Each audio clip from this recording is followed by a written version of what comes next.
O que você entende por anorexia emocional? A gente está acostumado com o termo anorexia nervosa, né? Que é a rejeição compulsiva por comida. A anorexia emocional também se caracteriza, né, como uma rejeição, no entanto, uma rejeição patológica dos vínculos emocionais. Não entendeu? Achou confuso?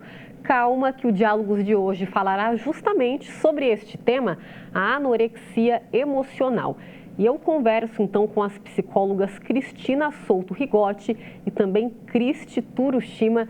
Sejam muito bem-vindas. Obrigada. Obrigada. É isso, então antes da gente começar a dialogar aqui, para vocês entenderem um pouquinho, relacionamentos amorosos e vínculos afetivos, né, gente, fazem parte da experiência humana.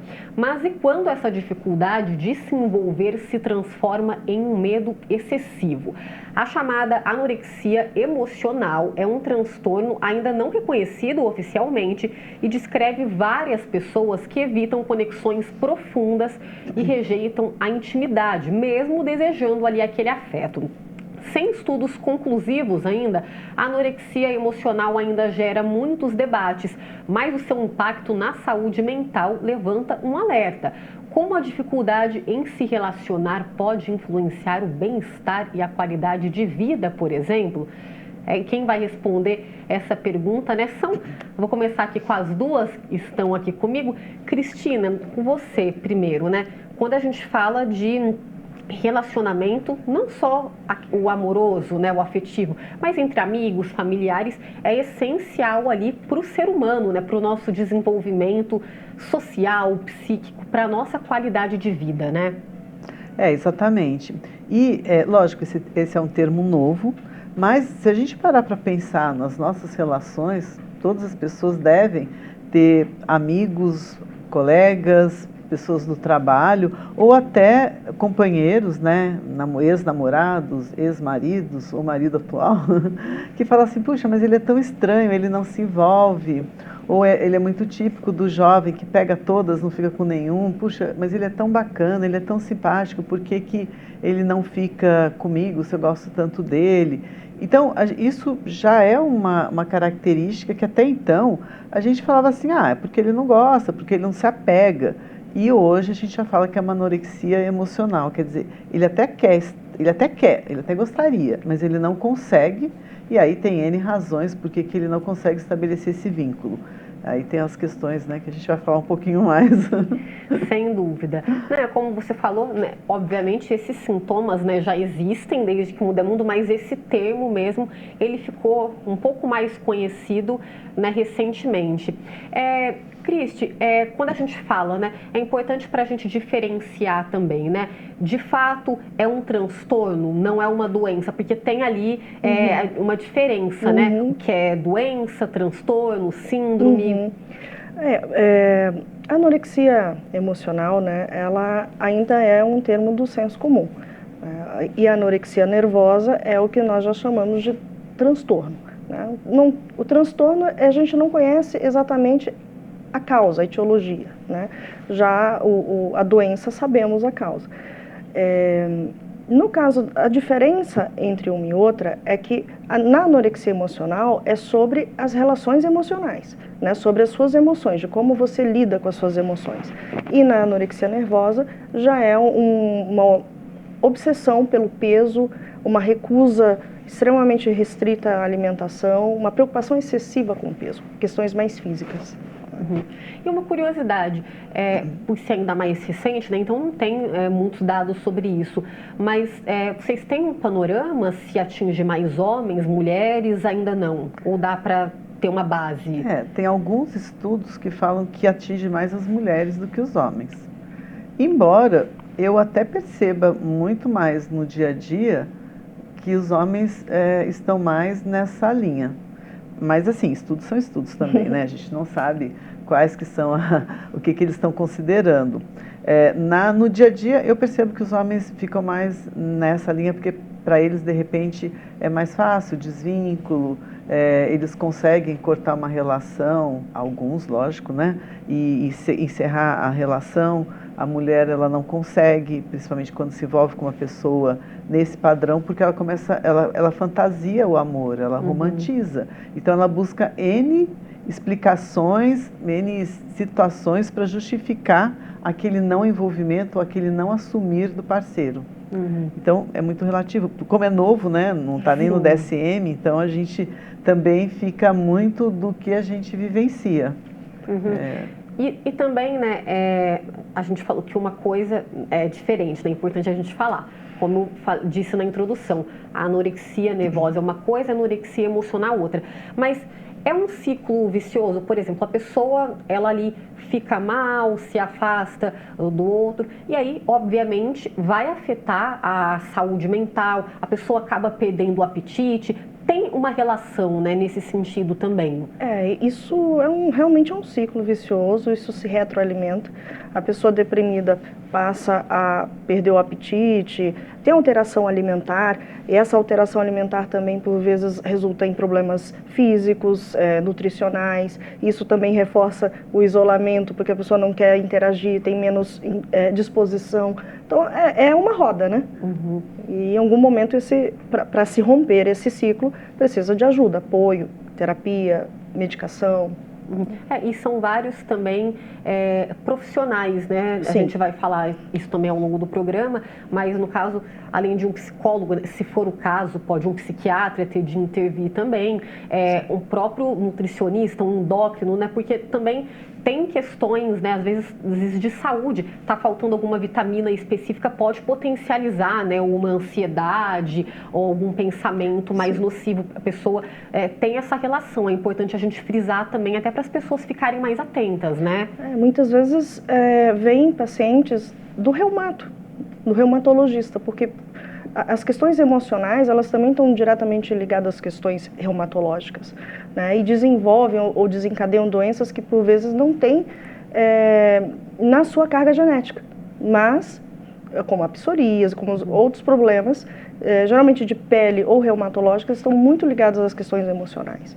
Para a gente ver, né, o quão é sério, que a gente precisa valorizar ainda mais essa questão emocional da saúde mental, porque até que ponto ela pode chegar, né, um nível de desencadear outras doenças, né, o convívio ali da pessoa também, né, o ambiente social, são fatores que contribuem bastante.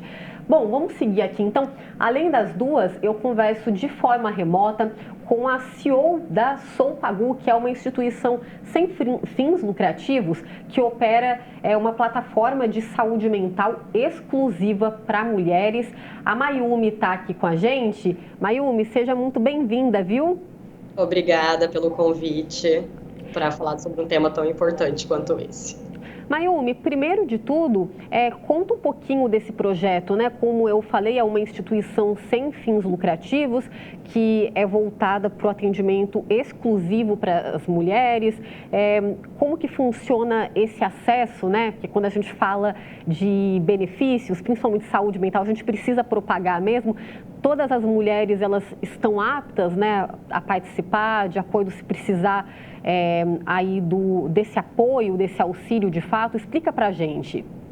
A Solpagu, ela é uma plataforma, a gente opera 100% no online, de psicoterapia exclusiva para mulheres. Então, nosso público é 100% feminino e toda a nossa equipe é 100% composta por mulheres, psicólogas, equipe interna, e a gente pensa na psicologia como um acesso a direitos omitidos ou negligenciados pelo nosso contexto de mulheres serem um grupo que necessita, um enorme grupo que necessita de um olhar específico, muito pelos padrões de gênero e pressões, né, de performance de gênero que nós enfrentamos desde antes do nascimento.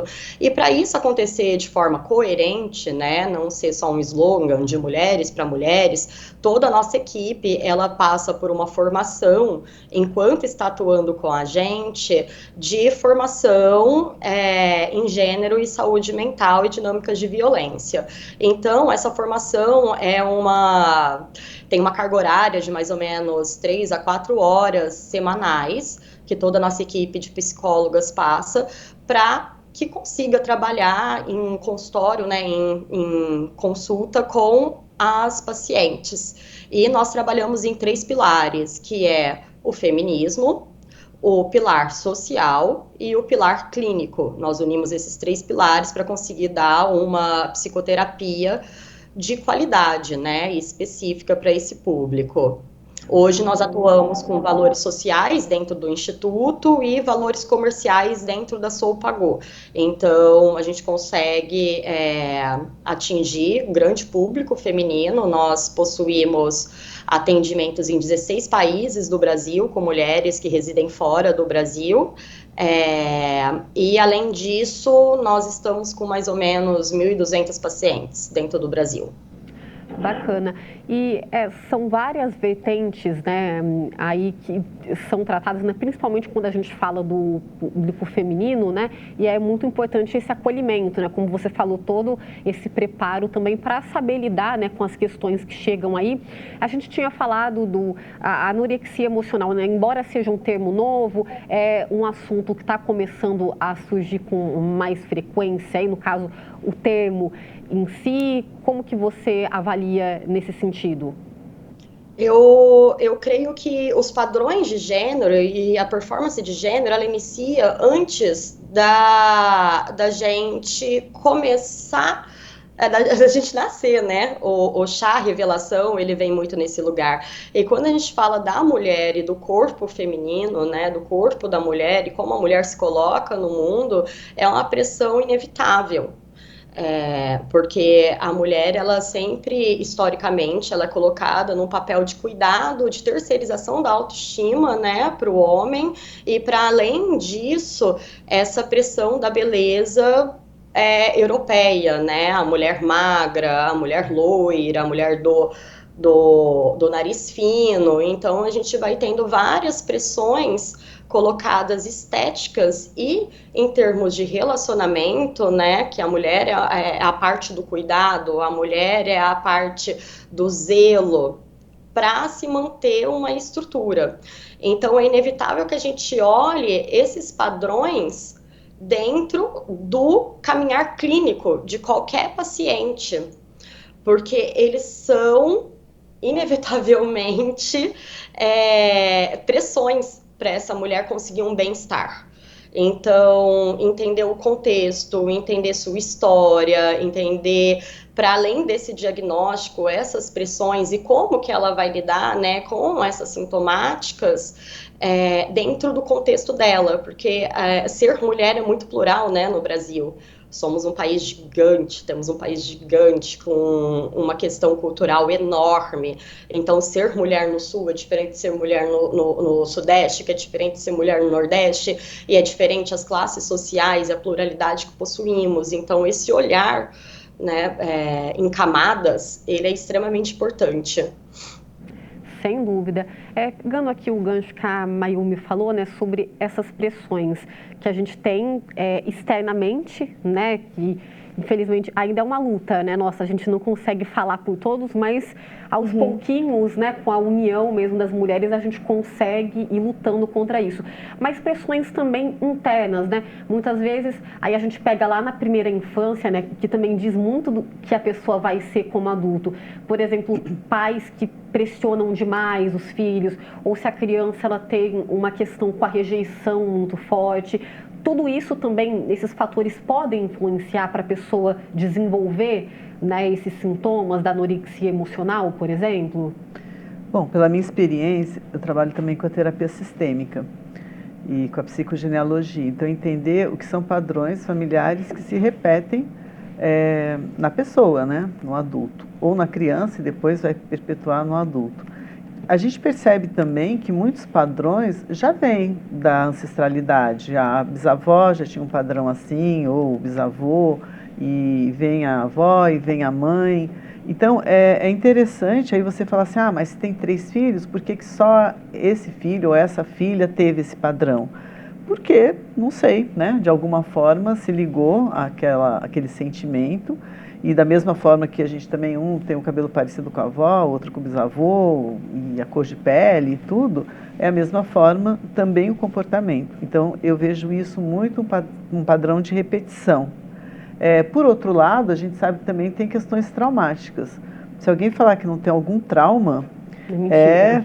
é mentira, Impossível. porque alguma coisa tem. E já tem alguns estudos que falam assim, né, entre aspas, que lógico, as mães que estão no dia a dia com a criança, ela que gera mais traumas, porque ela que diz não, ela que dá o pega, ela que ensina, ela que Tá ali o tempo todo, que tá né? o tempo todo. Não então, tem como ser boazinha. só que aí, logicamente, quando muitas vezes eu entendo quando a pessoa chega nesse padrão da anorexia emocional, que ela não consegue se apegar ao outro, muitos têm consciência que não conseguem e fala, puxa, por que eu sou esquisita? Por que eu não consigo amar? Por que eu não consigo me apegar? Quando a gente tem situações traumáticas claras de relacionamentos abusivos ou de pais abusivos, que também pode acontecer bastante, isso fica muito mais fácil da gente tratar, porque você consegue ir no trauma e ressignificar. Eu acho que o complicado é quando a pessoa não tem consciência. Ela simplesmente fala, eu não gosto e está tudo bem. Eu já tive colegas que falavam assim, eu não me relaciono com homem nem com mulher e para mim está ótimo. Eu gosto de estudar, eu não... e aí, né, na questão sexual, ele também não se apega. Curto naquele momento e pronto, eu não consigo me apegar. E às vezes fala assim, eu não acho que seja anormal. Muitos já falaram isso para mim, não acho que seja anormal. É o meu tipo, eu não me apego, eu gosto de ser livre. Lógico, hoje a gente sabe que tem um monte de... tem até grupos, né? Tem um monte de nomes aí. E aí a gente tem que fazer outra entrevista para falar que tem esses padrões diversos de grupos diferentes, Sim. né? E não dá para julgar, né? Cada um no seu padrão, na sua zona de conforto ou uma zona de conforto desconfortável, que são os que tomam consciência e querem buscar um tratamento. E você falou, né, da pessoa falar, mas para mim tá tudo normal. Quando que a gente tem que pensar a pessoa, ou então às vezes é mais difícil para ela perceber ali, algum amigo, colega, alguma pessoa próxima falar, poxa, eu acho que você poderia procurar ajuda porque está começando a ficar um pouco preocupante, acender um sinal de alerta. O que acontece também das pessoas que falam que não, esse é o meu normal, é ela não reconhecer o padrão que ela vive, né? Então ela acha, por tanto tempo viver assim, que é o normal dela, né? Mas será que esse normal dela está causando um sofrimento que ela não está percebendo? Né? Que ela acha que não, é assim mesmo, as relações são assim mesmo. Ou né? pode ser um mecanismo de defesa também, Sim, né? Sim, geralmente sim, né? Porque é como ela disse, muitas dessas questões, não determinadas exatamente por um trauma na infância, mas podem vir até de traumas gestacionais. Né? Durante a gestação da mãe com aquela criança, o sentimento de rejeição. Então, hoje, talvez a ciência não alcance tão profundamente, mas a gente vê que as marcas da primeira infância reverberam muito na vida adulta. Né? Eu sou especialista em traumas, trabalho com MDR e ressignificação desses traumas, e a gente entende esse trauma como uma memória que ficou congelada no tempo, ali da forma como aconteceu. Então, ela reproduz aquele comportamento na vida adulta, porque aquela cena, ela está vivenciando daquilo que ela viveu emocionalmente contundente na infância. Por isso que é tão difícil controlar, está no sistema nervoso isso, está na amígdala, no hipocampo, né, na parte que você não controla. Né? Então, o MDR entra, por exemplo, nessa questão da terapia não verbal. Sim. E aí até, né, o que você falou da primeira infância, né, por isso até serve como um sinal de atenção para os pais responsáveis também. Sim. O quão um acontecimento ali, né, você pode pensar, mas a criança é muito pequenininha, não vai lembrar, mas não, pode ficar ali marcado. Sim. E a partir daí desencadear o que a pessoa pode ser na vida adulta, né, a questão emocional principalmente. Pode não lembrar na consciência do córtex pré-frontal, né, na parte nobre do cérebro, que ela conscientemente diz, faço isso porque eu sofri isso, mas ela lembra no corpo, na reação que ela tem, né? No medo que ela tem, nas coisas que ela não controla. Então tá aí, gente, um sinal de atenção, né? Importante a gente reforçar aqui. Bom, a gente vai para a nossa primeira pausa de hoje, mas a gente volta daqui a pouquinho para continuar aqui esse diálogo. Voltamos já já.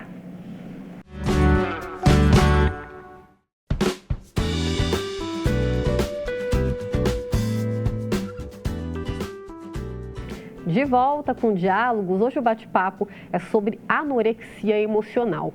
E eu estou conversando aqui no estúdio com as psicólogas Cristina Souto Rigotti e a Cristi Turushima, e de forma remota com a CEO da Sou Pagu, a Mayumi Kitagawa. Gente, olha, nós comentamos aqui no começo do programa que esse termo anorexia emocional ainda é novo, né? Desconhecido de muita gente. E nós fizemos justamente uma enquete nas nossas redes perguntando se o pessoal de casa já tinha ouvido falar alguma vez, né? Sabia o que era o termo. E aí, que já se era esperado, 60% disseram que não, nunca tinham ouvido falar, e 40% disseram que já conheciam, né, essa palavra, esse termo. Vamos seguir daqui então? Olha, eu vou chamar agora a Júlia Lopes, a repórter, pela primeira vez, é a primeira vez que ela participa aqui com a gente no Diálogos, e ela vai trazer algumas informações para a gente, né, Julinha? Seja muito bem-vinda. Oi, Dani, tudo bem? Hoje eu trouxe alguns dados para ajudar aí no debate do estúdio e para também o pessoal de casa compreender sobre um tema que tem sido bastante falado, viu? Que, embora não seja oficialmente reconhecido nos manuais médicos, tem ganhado atenção, que é a anorexia emocional. Você que está chegando aí, que está vendo agora o Diálogos da Cidade, já ouviu falar em anorexia emocional? É um termo que as pessoas não conseguem estabelecer vínculos afetivos. É um problema já conhecido aí entre os grupos de autoajuda, mas alguns dados recentes podem justificar essa condição, tanto no Brasil como no mundo. E alguns dados desses são, por exemplo, o índice de divórcio e tempo de relacionamento. As dinâmicas familiares também têm mudado significativamente no país. Em 2022, o Brasil registrou mais de 420 mil divórcios, um aumento de 8,6% em relação a 2021, que teve mais de 386 mil divórcios. Além disso, quase metade dos casamentos que terminam em divórcio no país não dura mais de 10 anos. Especificamente, 47,7% dos casais se divorciaram com menos de uma década de união, um aumento de 10 pontos percentuais nos últimos 12 anos. Em 2010, esse percentual era de 37,4%. Outro fator que pode contribuir para a anorexia emocional é o aumento de pessoas morando sozinhas. Os dados mostram que os homens são maioria nesse arranjo. Em 2023, eles correspondiam a 54,9% das pessoas que moravam sozinhas, enquanto as mulheres a 45,1%. Em relação à idade, 12,1% tinha 15 a 29 anos, 47% de 30 a 59 anos e 40,9% 60 anos ou mais. O perfil dos homens e das mulheres que moram sozinhos é diferente. Enquanto a maioria, 56,4% dos homens de lares unipessoais tinham 30 a 59 anos, a maior parte, 55% das mulheres, tinha 60 anos ou mais. Além disso, outro dado mostra que houve uma queda no uso de aplicativos de namoro. Esses apps revolucionaram a forma como as pessoas se relacionam. No entanto, há indícios de que o uso desses aplicativos esteja diminuindo. Pesquisas revelam uma queda de 20% no número de usuários do Tinder no Brasil. De 8,2 milhões, passou para 6,5 milhões entre 2022 e 2024. E se você percebeu que há algo de errado no seu emocional, é importante ficar alerta. A anorexia emocional pode ser um sinal de que a sua saúde mental não está tão bem assim, e procurar ajuda profissional é a melhor opção. Aqui em São José, por exemplo, a gente tem os centros especializados em saúde mental, como o CAPS, que você pode procurar uma unidade mais próxima de você. Caso você queira saber mais sobre o atendimento e como funciona, é só entrar no site da Prefeitura de São José dos Campos. E se você conhece alguém que precisa de ajuda de saúde mental, compartilhe essas informações com ela, porque cuidar da saúde mental salva vidas. Volto com você no estúdio, Dani. Tá aí, então. Obrigada, Julinha. É uma rede integrada, né? Como a gente estava falando aqui, é importante reforçar também o sistema, né, público de saúde também tem ali um direcionamento, né, para quem encontra, de repente, alguns desses sinais, né? É sempre importante a gente reforçar. esse cuidado interno é muito importante, é necessário, primordial. Vamos voltar com a Mayumi aqui. Mayumi, a gente viu, né, acompanhou alguns dados aí que a Júlia falou pra gente, né, sobre aumento de divórcios.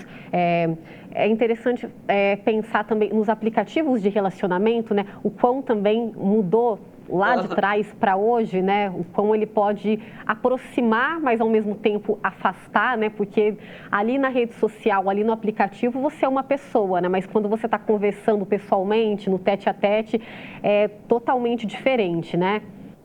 Eu vou ampliar o debate aqui um pouquinho para a gente pensar um pouco, que é uma coisa que aparece muito na Sou Pagu. São muitas mulheres e a gente trabalha muito com clínica ampliada. Então, por exemplo, tem pautas do mundo feminino que a gente guarda pra gente. Tô no meu casamento, tô com meu marido, eu vou falar que o cara não tá fazendo nada, eu vou expor meu marido, tem muito isso. Então a gente acaba deixando pautas de angústia muito no âmbito do privado, principalmente quando tem a ver com relacionamentos. E é interessante que na Sou Pagu a gente coloca essas mulheres em diálogo. Então a gente tem grupos temáticos, né, que elas se reúnem e conversam. E esses dados, né, dos casamentos e das mulheres, né, que vão morar sozinha com 60 anos a mais, enquanto o homem tem isso com 30 anos, né, nessa faixa mais jovem. E me veio uma questão bem interessante, que é também o que é o relacionar num casamento hoje para uma mulher moderna, né? Tem uma pesquisa que a Harvard fez que é muito interessante, que ela revela que 75% dos homens esperam que suas esposas assumam a maior parte das tarefas domésticas e cuidado dos filhos. Hoje, a gente olhando uma mulher que está dentro do mercado de trabalho, né, e também todo o cenário econômico, que não mais um homem só consegue muitas vezes sustentar uma casa, né, é necessário duas rendas, porque antes tinha isso, né, era o homem que trabalhava, a mulher cuidava de casa, só que hoje se muda, né, muda um pouco essa perspectiva. Então, é interessante a gente pensar também algo mais ampliado do que apenas o sujeito, do que apenas essas pessoas não estão conseguindo se relacionar, ou então a gente pensar o porquê que elas não conseguem relacionar. Para além da individualização, eu quero ampliar o debate para uma questão social, né? Porque quando elas vão conversar nesses grupos temáticos, essas pacientes encontram muito isso. Poxa, eu chego em casa e aí eu tenho que cuidar da criança, eu tenho que cuidar disso, eu estou exausta, eu não consigo também nem me localizar para conseguir me relacionar com o outro. Então a gente também está falando de sobrecarga, né? Quando a gente vai analisar dados sobre divórcio, até dentro da clínica é muito comum, a maior parte dessas mulheres tem divórcios por sobrecarga emocional, né? E por sobrecarga de trabalho também. Hoje é comprovado que as mulheres têm uma carga de trabalho doméstico, enfim, infinitamente maior que a do homem, né? Então, a gente vai ampliando um pouco isso tem um termo que as mais jovens usam aqui na Pagu, que é, como é que era? É algo relacionado a um celibato mesmo, a não se relacionar mais, entendeu? Para conseguir se ver antes dentro desses padrões, ver também o que consegue dar para o outro, para não ter uma sobrecarga. E, em contrapartida, eu também fico me questionando aqui, refletindo, que estar com o outro a qualquer custo tem uma coisa também, uma frase que ela ficou bem famosa, né, na internet, que é síndrome da escolhida. Quando a gente terceiriza a nossa autoestima, que a gente precisa ser escolhida, né? E também o custo emocional de estar em um relacionamento. Então, eu acho que a principal coisa que a gente pode pensar... eu estou falando isso exclusivamente com mulheres, que é o meu campo, né, de estudo e de atuação. Mas a gente pode pensar um pouco sobre o dado de estar ou não, mas também o custo disso, né? O que custa para uma mulher estar dentro de uma relação e o que custa para uma mulher estar fora. Talvez a gente está vendo um fenômeno que o custo de estar fora, de ter essa independência, né, para além dessa instituição, casamento, seja menos custoso do que estar dentro. Então, eu fico aí com essas cosquinhas no cérebro, essas perguntas, sabe? Quando chegam esses dados. Sem dúvida. Você falou, né, da questão que a mulher ela ainda acaba tendo, né, mais coisas para fazer, a gente é bem mais sobrecarregada. E um ponto, né, a gente ainda ganha menos, tem esse outro recorte social também, que é bastante, né, interessante a gente reforçar, que é uma luta nossa que ainda não acabou. E também o que você falou dos relacionamentos, né? Eu quero repercutir com vocês também. Isso passa muito pelo autoconhecimento, né? Porque aí, eu sei o que eu quero para mim, será que eu vou me sujeitar a isso? Será que é o que eu quero? Que lá atrás a gente não tinha, eu digo esse senso crítico muito por falta de informação, né? Porque a informação é o caminho. Então hoje as mulheres, felizmente, mais independentes, elas podem falar, não, isso eu não quero para mim, eu não vou me sujeitar a isso num relacionamento, eu prefiro ficar sozinha. Então passa muito pelo autoconhecimento também, né? Pode começar, Cristina. Pois é, passa pelo autoconhecimento, mas também tem muitas mulheres que elas ficam reféns, então elas têm relacionamentos abusivos, elas muitas vezes têm consciência, muitas falam para mim, eu tenho consciência que eu estou num relacionamento abusivo, mas eu pago o preço por isso e eu aceito. Então, muitas vezes a gente, no nosso papel, né, é difícil porque a gente está vendo que a pessoa está se fechando, está sofrendo, está criando um monte de doenças em função disso, mas ela está pagando o preço do conforto, o preço de poder fazer 10 mil procedimentos, porque daí o marido faz o ciclo abusivo com ela o tempo todo, então quando ela tenta sair da relação ela não consegue. É muito complexo e às vezes eles acabam se nutrindo, o casal. Pode até não ter o amor verdadeiro, eles não têm aquela empatia que deveria ter, mas de alguma forma o ser humano sempre busca estar em contato com alguém e esse é o desejo mais intrínseco.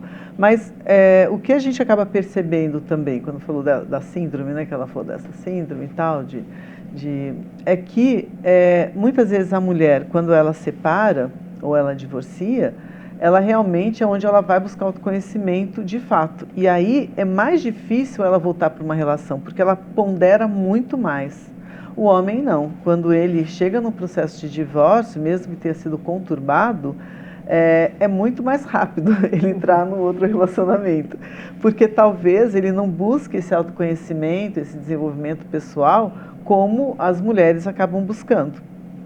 Né, lógico, isso são partes, nem todas as pessoas são assim, mas é o que a gente acaba acompanhando, entendendo. Uma porcentagem maior, né? E no fundo, muitos não se percebem disfuncionais. Às vezes você tem relacionamentos extremamente disfuncionais, mas eles entendem que aquilo é normal, tanto no relacionamento com os filhos, tanto no relacionamento sexual, no relacionamento com os amigos. Para eles não têm um insight do que é bom, o que não é. Para eles, de alguma forma, aquilo está nutrindo. E aí eles permanecem. Às vezes as pessoas falam assim, eu sou casada há 40 anos. Eu falo, até aí, 40 anos feliz ou 40 anos empurrando infeliz? Né? Aí é que é melhor às vezes ficar 10 anos casado com uma pessoa do que você ficar 40 anos carregando uma cruz de infelicidade, de reclamação, e às vezes carregam aquilo e não conseguem se desvincular, porque de alguma forma existe, se nutrem, né? De alguma forma eles acabam se nutrindo. Sim, e tem, né, existe aquele afeto ali, né, principalmente tantos anos, então é difícil romper. A gente falou da questão do autoconhecimento, nesse recorte específico, né, a gente falou no caso das mulheres, mas isso vale para os homens, né, para todo mundo. É importante esse processo, até para a pessoa, né, saber de fato isso eu quero, isso eu não quero. E aí entra também a questão da informação, educação, a educação sexual mesmo, né, porque você sabendo, né, tendo ali conhecimento, você vai saber identificar um abuso, isso não tá legal, isso não é assim. Isso eu falo desde as crianças, né, então é importante naturalizar essas informações.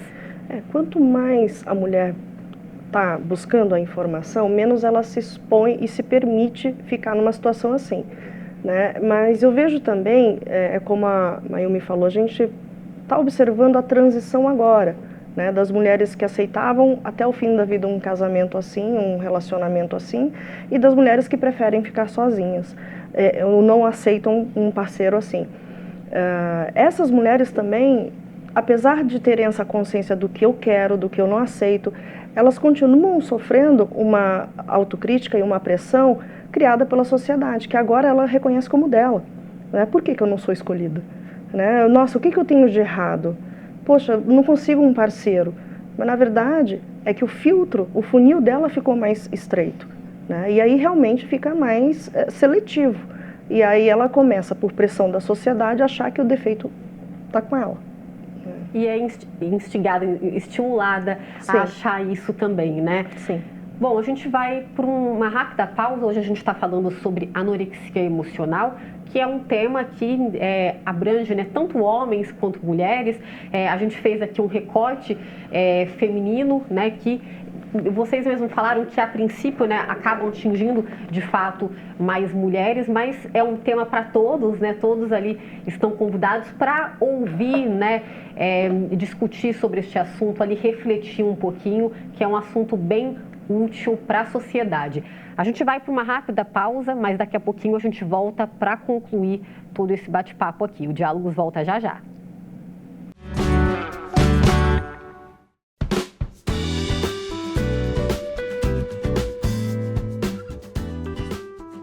Estamos de volta com o Diálogos da Cidade.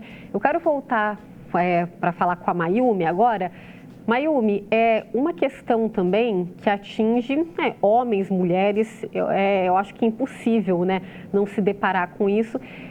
São as idealizações, né? A gente idealizar alguma coisa, criar expectativas, e aí é muito perigoso, né? Porque aí com as expectativas lá em cima também, inevitavelmente, vem as frustrações, né? O relacionar, ele é um campo imaginário, né? Então eu me relaciono também com algo que nem existe do outro. E no mundo, né, de internet, no mundo que a gente está hoje, que tudo é muito lindo e maravilhoso, às vezes as expectativas também tendem a subir. Só que é importante a gente entender que desde antes do nascimento, nós somos colocadas em caixas de gênero, né? E caixas assim, no sentido de você como homem precisa fazer algo, você como mulher precisa fazer outra coisa. E essa relação entre o homem e mulher precisa, eu tô falando de relações, né, heteronormativas. Então, vocês dois precisam se encaixar de tal forma, né? E eu acho interessante a gente pensar nisso com uma teoria, é uma psicóloga que fica aí a dica para todo mundo, ela é maravilhosa, super fácil de ler, assim, ela tem livros super didáticos, é bem legal, é a Valesca Zanello. Ela é uma pesquisadora, né, psicóloga, pesquisadora em gênero, e realmente ela é muito legal porque ela vai falando muito sobre esses padrões e a tecnologia colocada desde muito nova para encaixotar a gente. Então pensa quando a gente é criança, o menino, ele tá lá brincando de carrinho, brincando de viajar, de ser um astronauta, e a menina tá o quê? Brincando de casinha. Então olha como as brincadeiras na primeira infância, na roupa, no jeito, fala baixo, filha, fecha a perna, ocupa menos espaço, ei, você pode ficar de perna aberta, pode correr por aí e gritar, menininho. Então veja como a gente vai sendo moldado com comportamentos sociais desde muito pequenininhos, pautados nisso, o que é ser um menino, o que é ser uma menina. Então, quando a gente vai crescendo e vai vendo os filmes, o que os filmes ensinam sobre amor pra gente? Não sei vocês, mas eu aprendi a ter meu primeiro namorado com filme, assim, idealizado na minha cabeça.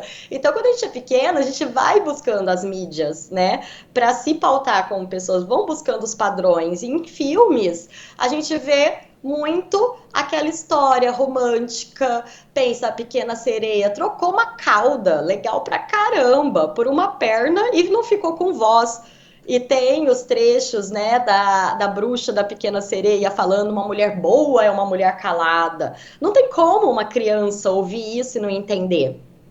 E o príncipe, o que é o príncipe? O príncipe tem um cavalo branco, que eu acho que devia ser, sei lá, o carro da época. Então, o príncipe, ele tem o poder laboral, ele tem dinheiro e ele tem virilidade também, virilidade sexual, é o homem forte, é o homem com dinheiro, é o homem que não chora. Ser homem é o contrário do que é ser mulherzinha. Então o homem não chora, não expressa emoções, e a mulher é o quê? A mulher, ela é colocada no cuidado, cuidado, no ser meiga, no âmbito emocional, no sustento emocional, né? E são padrões muito pesados, né, para a gente se relacionar, para a gente encaixar.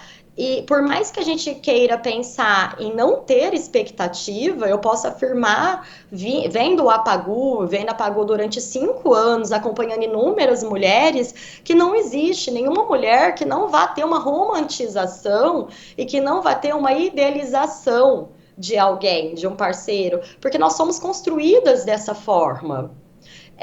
Então é muito importante em toda essa questão da dificuldade do se relacionar, a gente também pensar em formas de entender o quanto o nosso contexto social também pesa para tirar um pouco dessa carga. Cara, será que sou eu? Não, não é só você, né? E se não é só a gente, se há um problema, se há uma questão e há uma tendência social, né, como os números apontam, desse isolamento, então não é apenas individual, passa a ser social.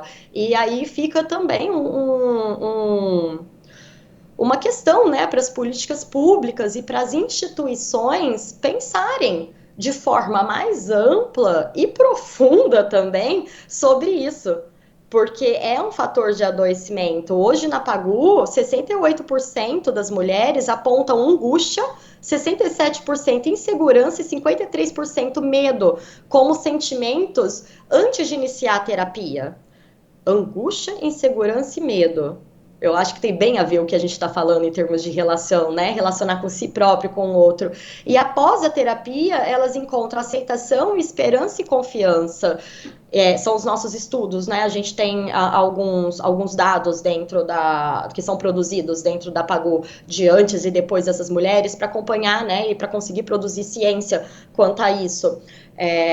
Então, eu acho que fica aí também para a gente questionar como as políticas públicas estão atuando, principalmente com as mulheres, no âmbito de apenas políticas públicas reprodutivas ou então de extrema violência. E a gente começar a pensar em algo mais primário em termos de saúde pública, que é esse olhar, né, da mulher perante a sociedade. Eu falo da mulher, mas isso também do homem, que sofre muito com essa virilidade laboral e essa virilidade sexual. Isso é um tema aí bem complexo, né? Bastante denso também, para a gente colocar nas nossas discussões. Eu quero agradecer a Mayumi. Mayumi, muito obrigada. Mayumi Kitagawa, que é CEO da Seu Pagu. Muito obrigada, viu, por participar aqui com a gente, contribuir um pouquinho aí de acordo com a realidade, com o trabalho de vocês. Obrigada mais uma vez. Muito obrigada pelo convite e foi um prazer conversar sobre esse tema. É isso, está convidada a outros programas e quero reforçar também que se você tiver alguma dúvida, se interessou, né, por saber alguma informação da Seu Pagu, também eles têm site, têm redes sociais para você dar uma olhada ali e tirar as dúvidas. O que a Mayumi falou, né, pegando essa questão da saúde pública, né, e é bem real, né, a gente precisa olhar para esse sentido, né, como um investimento, né, e tratar desses assuntos, até para a gente não ter outros prejuízos, né, e aí, não vou aqui listar todos, mas desde econômicos, né, sociais também, a gente precisa levar isso em consideração. Sim, é super importante, né, mas a gente sabe que ainda tem muitas dificuldades, porque ainda o pessoal entende que na saúde física você toma um remédio para diabetes, para pressão alta, isso é muito claro. Sim. Na saúde mental já é muito diferente, até o olhar das pessoas. Tem pessoas que vão trabalhar e não podem falar que tomam antidepressivo, sim, que tomam Rivotril, porque senão ele fica com receio, já fica o preconceito. Então tem muito que se mudar, a gente sabe que não é da noite para o dia. Eu acho que já evoluiu bastante, ainda mais com a pandemia. A pandemia teve o seu lado bom, da gente poder atender online, que até então a gente não podia, mas oficialmente, né? Mas também essa questão das pessoas começarem a olhar um pouco mais para essas questões comportamentais, emocionais, mentais e buscar ajuda. Muita gente sofreu, né, com isso na muita pele, gente. Né? E ainda tem muita gente com reflexo disso e vai ter por muito tempo. Então, mas assim, se a gente parar para pensar, o Estado não consegue dar conta de tudo isso. É bacana, muito bacana, várias frentes aí de ajuda solidária para poder atender essas mulheres. Muitas vezes eu já entrei em muitos grupos também solidários, mas também você marca, como é gratuita, solidária, a pessoa não comparece na hora. Então, sabe, também tem uma questão do comprometimento, porque se você for ver no SUS mesmo, a quantidade de pessoas que marcam consultas e que faltam, que os médicos ficam lá, 30 e tantos, 40%, até nos convênios médicos. Então, também é uma consciência da pessoa que está buscando ajuda, é uma consciência da população de entender que não é de graça. É um investimento dos nossos impostos para a própria saúde dela, então que deveria honrar isso. E aí, lógico, tem as questões particulares também de cada um, né? Os atendimentos e tal. Então, mas é uma coisa para se pensar sim, tem que se levantar essa bandeira de olhar um pouco mais as pessoas. Sem dúvida. E aí, né, nesse caso, que é um tipo de sofrimento que ele ultrapassa também, né, só além da pessoa, né? Muitas vezes começa ali e pode também repercutir, na maioria das vezes, em outras pessoas também, né? Então a gente tem de se atentar a isso também. Não atinge uma única pessoa o sofrimento mental, né? Ele atinge família, as pessoas mais próximas, todos ao redor sofrem. Né? Então, quando você cuida da saúde mental de alguém, você também cuida da saúde mental dos familiares. Sem dúvida. E todos deveriam, né? É um investimento, né? Se a gente pudesse também ter uma rede ali pública mesmo, né? Para muitas pessoas, porque tem os projetos sociais, mas infelizmente também não dão conta, né? A gente tem um país muito grande, né? Bem populoso, então não dá conta de atender todos, porque realmente de todas as faixas etárias, né? Desde criança até a vida adulta, é um assunto necessário, né? Que a gente precisa levar a sério, investir. Uma dúvida, né, também que ficou, que muitas pessoas, a gente fez a enquete, algumas pessoas também mandaram, a pessoa que ela sofre, né, da anorexia emocional, ela pode se tornar, por exemplo, um sedutor, uma sedutora compulsiva, ou pode descontar também, né, na questão sexual, ter uma compulsão? Não necessariamente. Não necessariamente, mas muitos têm. Porque como ele não se apega, a gente brinca que é o pegante. Então, cada hora ele está com uma mulher. Porque tem de colocar também a válvula de escape, né? Então, ele fica, lógico, que isso não necessariamente está ligado só à anorexia emocional. Pode ser que ele tenha realmente uma compulsão, pode ser que ele tenha uma comorbidade. Então, tem uma série de outras questões para ser analisadas. Mas pode acontecer, sim, né? Ele não se apega, então ele fica, mas aquilo é um vazio ou só satisfaz naquela vontade, está tudo certo. Como eu falei, já tem alguns grupos que trabalham isso, são homens que são amigos e a gente brinca, né? Eles falam assim, a gente sai para caçar, então vai, fica com alguma mulher, atende a necessidade, mas eles não se apegam, não mantêm esse relacionamento. Pode acontecer. E aí, né, muitas vezes acabam, a partir daí, se a pessoa não estiver consciente, né, desenvolvendo ali um outro transtorno, né, porque aí pode vir aquele vazio, ou, voltando no que eu falei, né, atingindo outras pessoas, né, aí fica um ciclo ali. Geralmente essa desregulação, essa distorção, né, sobre as emoções, ela nunca vem sozinha. Né? Ela vem acompanhada de outros problemas e isso retroalimenta ou alimenta outros problemas. Então, se a pessoa não cuida daquilo, aquilo vai se amplificando na vida em outras áreas, né? E aí a gente precisa fazer um trabalho bem de base, né? No caso com os adultos, né? Não resta outra coisa do que procurar ajuda, né? Uma terapia e reforçar esse trabalho de base de informação, de educação com as crianças, né? A gente falou muito da primeira infância, que tem estudos que mostram mesmo quão vai, né, mostrar o que a pessoa pode ser na vida, em termos de traumas. Então, reforçar isso também, né? Pais responsáveis, escola também, né? Dentro ali do seu papel, no que puder contribuir. Não é muito comum ainda, mas deveria se popularizar um pouco mais a orientação parental, né? Porque a criança, quando ela busca psicoterapia, ela é sintoma da vida dos pais. Geralmente o problema não está na criança, né? Então a orientação parental de como educar, como olhar para o teu filho, as próprias particularidades de cada filho, né? Porque tem crianças que são mais sensíveis, outras não. Então, aprender a parentalidade, né? Isso não é ensinado. Então, eu acho que a busca por orientação parental deveria ser algo mais difundido. Sim, importante.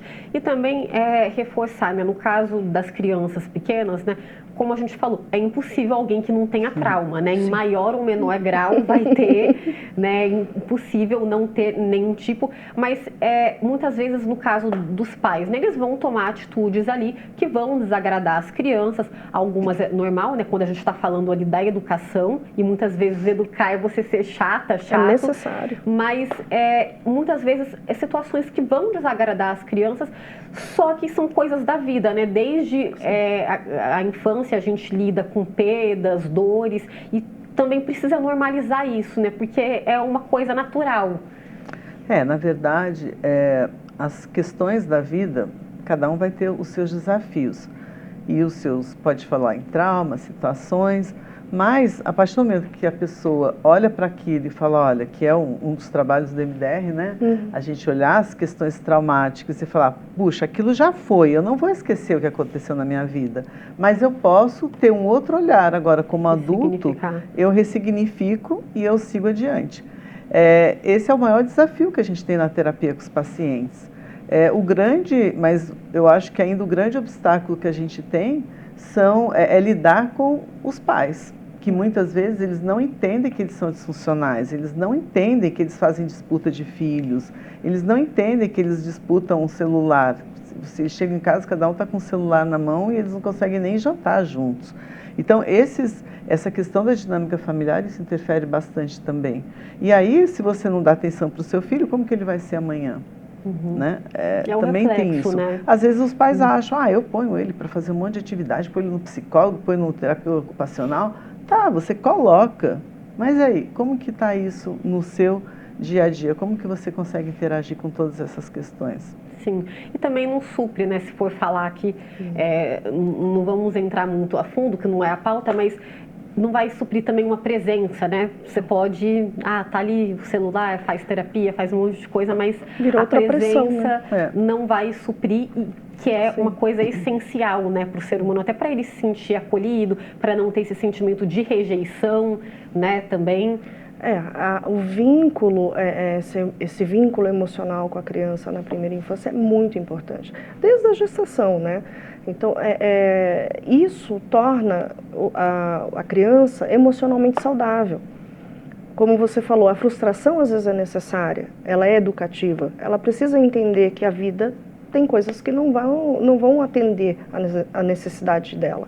E é importante que se frustre, né, para que essa criança amadureça, mas não necessariamente frustrar e traumatizar. Né? E se acontecer, são conceitos diferentes. Né? E se isso acontecer por uma sensibilidade maior da criança, de ressignificar isso junto com a criança. Não é porque aconteceu um trauma, algo emocionalmente contundente, que aquilo não pode ser reparado. Né? Então, acho que é a importância de olhar dessa forma as coisas. Sim, sem dúvida. As frustrações, né? O tédio também, né? São questões. E aí a gente falando, um recorte rapidamente que eu queria puxar, a ansiedade, né? O Brasil está ali no topo dos países mais ansiosos do mundo. A gente tem a depressão, né? A depressão, segundo a Organização Pan-Americana de Saúde, atinge mais de 300 milhões de pessoas em todo o mundo. São conceitos que a gente está vendo falar cada vez mais, né? Porque com essa sociedade doida, né? É muito difícil ver alguém que não sofreu ou sofre ou conhece alguém que sofreu com uma das duas. E também chama atenção, né? A gente precisa olhar ali de uma forma atenta, porque também são traços, né, que podem ali contribuir, né, somar mais com a anorexia emocional. Cristina. Pois é, esse é um grande desafio, né? A ansiedade, a depressão, porque como a gente está nessa era da tecnologia, a gente acaba entendendo também que as pessoas querem tudo a jato. Eu vou tomar um remédio e vou resolver minha ansiedade, eu vou tomar um remédio e vou resolver uma depressão. E não é assim. Elas precisam, as pessoas, né, a gente em geral precisa passar por um processo de psicoeducação, que é a linha também da terapia cognitiva que a gente trabalha. Como que você vai lidar com isso? Você vai tomar medicação a vida inteira? É como quando a gente tem diagnóstico de TDAH, eu vou tomar Vyvanse a vida inteira? Você pode tomar ou você pode se reeducar, olhar as coisas de uma outra forma, ressignificar, aprender a se organizar, aprender a ter outro foco. Mas isso dá mais trabalho. Sim, mas é possível. Mas né? é possível. Sim. O nosso grande desafio, acho que da psicologia, é mostrar que é possível, sim, você mudar o seu mindset, você mudar o seu comportamento perante as coisas, porque os obstáculos vão continuar e a gente vai o tempo todo que superá-los. E superar, você pode fazer de uma forma saudável, aprender a lidar com o processo emocional, ou você pode se vitimizar e falar, é mais fácil eu tomar uma medicação, porque, nossa, eu tenho um paciente que chega lá, doutor, eu tomo Vyvanse, é a coisa mais maravilhosa do mundo. Eu tomo Rivotril, nossa, passou a minha ansiedade. Ok, você vai ficar refém disso a vida inteira? A indústria farmacêutica ama. Sim. Mas... é uma maquiagem, né? Desculpa te interromper, é uma espécie de maquiagem, né? Você não quer ali, muitas vezes, pegar o problema de frente mesmo e tratar, né? Vai no mais fácil. A medicação, ela é muito importante, né? Para estabilizar o paciente, para ele poder olhar para as coisas que ele precisa olhar. Sozinha, né? Exatamente. Os estudos comprovam que só medicação é o que menos tem resultado, né? Medicação e terapia é o que melhor tem resultado, o melhor prognóstico. Então o paciente tem que olhar para a medicação como algo que vai dar suporte para ele enfrentar as questões dele na terapia, né? Então é sempre essa junção, né? Nos casos que precisam de medicação. A medicação, ela é ferramenta, ela não é muleta. Sem dúvida. Bom, meninas, obrigada, viu, por participar aqui com a gente. Foi um bate-papo bastante interessante. Obrigada. E foi uma bênção a gente poder estar aqui compartilhando, né? E que a gente possa também ter esclarecido um pouquinho mais sobre a tal da anorexia emocional, que é um termo novo, mas muito bacana. Sem dúvida. Sejam bem-vindas sempre. Obrigada. Viu? Esse é o objetivo do Diálogos, né? Plantar ali aquela sementinha, né? Para que esse assunto fique ali na mente e seja discutido, debatido, né? Em outros momentos, em outras rodas de conversa também. Bom, o programa fica por aqui. Para você rever na íntegra, é só acessar o youtube.com/TV Câmara SJC e também os nossos canais, o 12.3, nosso canal aberto, 7 da NET e 9 da Vivo. O Diálogos acaba por aqui hoje, mas semana que vem estaremos de volta novamente a partir das 4 da tarde. E eu espero vocês. Até mais!